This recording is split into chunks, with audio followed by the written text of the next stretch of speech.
चलिए इस वीडियो में बात करने के लिए बहुत सारा टॉपिक तो नहीं है, लेकिन जो भी है इम्पोर्टेंट टॉपिक है। इंडस्ट्री से तो इस समय गायब ही हो चुका है टॉपिक, लेकिन नहीं, कुछ भी हो जैसे भी हो कुछ टॉपिक ढूंढकर हर एक दिन एक अपडेट तो देना ही है। तो अच्छा अपडेट मिला है, चलो देखते हैं। तो सबसे पहले बात करते हैं मोहरा फिल्म के जो विलन है विकास मेहता, उनके मन में पवन सिंह के लिए कितना रिस्पेक्ट है। जरा गौर करना, ये बॉलीवुड इंडस्ट्री और साउथ फिल्म इंडस्ट्री के विलन है, पहली बार भोजपुरी में काम कर रहे हैं, फिर कितना रिस्पेक्ट ये देखो। इनका कॉल आया कि हम एक आपको कास्ट करना चाहते हैं, तो मेरे को पता चला कि पवन सर की फिल्म है, तो झट से हाँ कर दी गई। अगली वीडियो में जो देखना है वो तो देखते ही रह जाओगे, क्योंकि कल्लू और शिल्पी राघवानी, इन दोनों के लिए मेरे मन में पहले रिस्पेक्ट था। शिल्पी राघवानी के लिए तो था कि बेचारी स्ट्रगल करके बहुत आगे बढ़ी है। बाकी 2-3 साल पहले शिल्पी का जिस तरीके से बात करने का तरीका, नेचर, ड्रेसिंग सेंस, सब चीजें कुल मिलाकर परफेक्ट था, गंदा वाला फील नहीं आता था। और पहले ही पवन सिंह और खेसारी लाल यादव के साथ अच्छे अच्छे गाने मिल गए, नाम फेम सब चीज मिल गया। इसके बावजूद भी आपको अंग प्रदर्शन करना है पिछले 1.5 सालों से, मतलब क्या ही बोला जाए। थोड़ा बाल हटा दिखेगा लो, ये लोग बैक दिखेगा लो। रोज देखा नहीं देखा हुआ।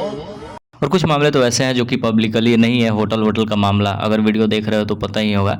तो चीज़ों को चेंज करने की ज़रूरत है। ऑलरेडी आपका नाम फैम सब चीज़ एक लेवल पे ठीक ठाक है, तो फिर ये सब करने की क्या जरूरत है। बाकी आप सबकी मर्जी। और कल्लू भी थोड़े लिमिट में रहिए, ज़्यादा फालतू का बेमतलब का कॉमेडी करके समाज को गंदा करने की जरूरत नहीं, आपका भी इमेज एक सही था। और लास्ट इवेंट में खेसारी लाल यादव ने जिस तरीके से पवन सिंह के लिए शब्दों का प्रयोग किया, माना कि सही तरीके से किया, लेकिन लिमिट क्रॉस किया। इसके बावजूद भी इनके गधे नजायज गंवार यूट्यूबर को लगता है कि खेसारी भैया फिर से कल आके जवाब देंगे।